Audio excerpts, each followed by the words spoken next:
Hey everyone, welcome back to fashion and ফারিস world. তোমরা জানো আমি টুইন্স মাদার। আমি আমার বাবুদের জন্য যে ফর্মুলা মিল্কটা ব্যবহার করি সেটা হলো অ্যাপটামিল গোল্ড। আজকে আমি অ্যাপটামিল গোল্ডের ভালো দিক ও খারাপ দিক নিয়ে কথা বলবো। তো চলো ভিডিওটি শুরু করি। অবশ্যই বলে রাখি, প্রথম 6 মাস mother milk is best choice for your baby.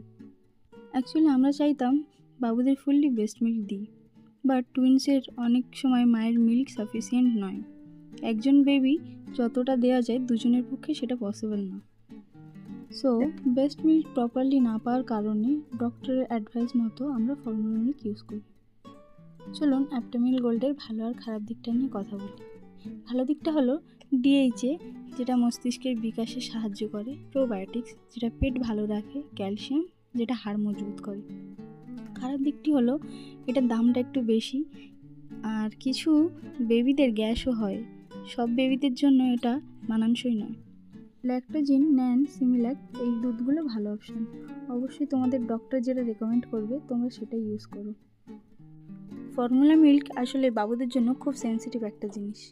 আমি অলওয়েজ এয়ারটাইট কন্টেনারে মিল্কটা স্টোরেজ করি। তোমরা চাইলে এই স্টোরেজ বক্সটা ফার্স্ট ক্রাই অ্যামাজনে পেয়ে যাবে। ভিডিওটি ভালো লাগলে লাইক, কমেন্ট অ্যান্ড সাবস্ক্রাইব করে দেবে। ধন্যবাদ সবাইকে, দেখা হবে পরের ভিডিওতে। ভালো থাকবেন।